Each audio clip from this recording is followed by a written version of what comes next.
Om Swastiastu. Halo semuanya, perkenalkan nama saya Kadek Wirayuda. Saya mahasiswa Politeknik Negeri Bali, jurusan Teknik Elektro, program studi D4 Teknik Otomasi.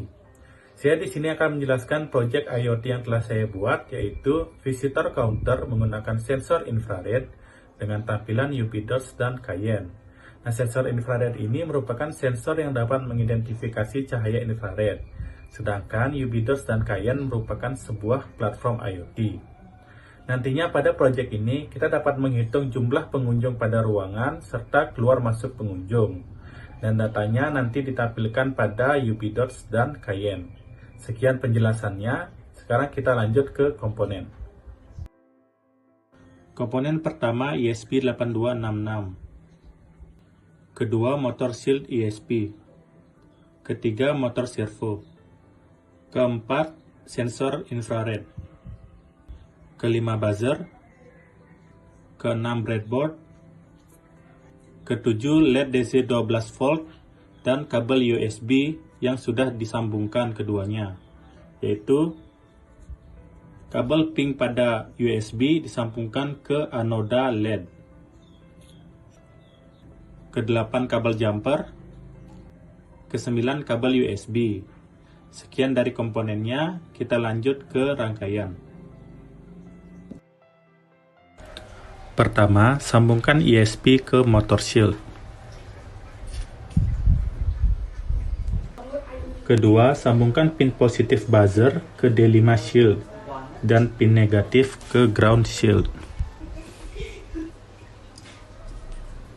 Lalu untuk sensor infrared 1 sebagai sensor in, pin out disambungkan ke pin D6 shield, pin VCC ke 3 volt, dan pin ground ke ground. Untuk sensor 2 sebagai sensor out juga sama, tapi pin outnya disambungkan ke D7. Kemudian pada servo, kabel merah atau tegangan disambungkan ke pin VIN, coklat atau ground ke ground, dan orange atau PWM ke D8. Terakhir, untuk lampu yang sudah disambungkan dengan USB, pada kabel putih lampu atau katoda disambungkan ke A- shield, lalu kabel biru pada USB disambungkan ke A+ shield.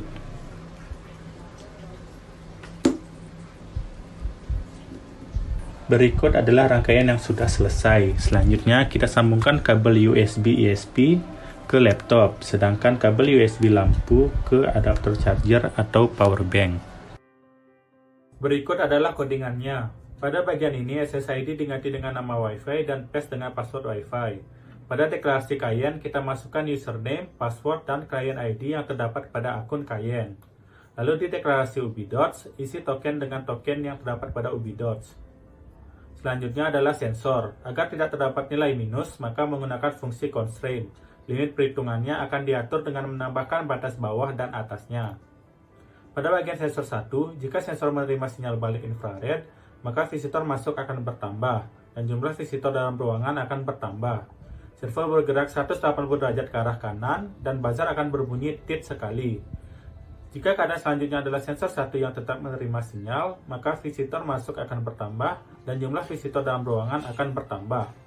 Servo tidak bergerak dan buzzer akan berbunyi tit sekali. Sedangkan pada bagian sensor 2, jika sensor menerima sinyal balik infrared, maka visitor keluar akan bertambah dan jumlah visitor dalam ruangan akan berkurang. Servo bergerak 180 derajat ke arah kiri dan buzzer akan berbunyi tit sekali. Jika keadaan selanjutnya sensor 2 yang tetap menerima sinyal, maka visitor keluar akan bertambah dan jumlah visitor dalam ruangan akan berkurang. Servo tidak bergerak dan buzzer akan berbunyi tit sekali. Perhitungan jumlah visitor dalam ruangan adalah visitor masuk dikurangi visitor keluar. Sekian codingannya. Selanjutnya, kita akan mengupload codingan ke ESP.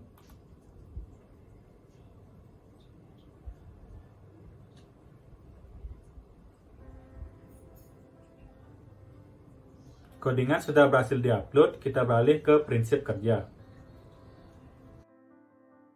Berikut adalah prinsip kerjanya. Saat rangkaian dihidupkan dan ESP sudah diprogram, sensor akan on dan mulai memancarkan sinyal infrared. Saat sensor in dan out menerima sinyal balik infrared, maka akan melakukan perhitungan. Data perhitungan tersebut akan diolah oleh ESP. ESP yang terhubung ke Wi-Fi akan mengirimkan data tersebut ke Ubidots maupun Cayenne. Pada kedua platform tersebut akan menampilkan datanya.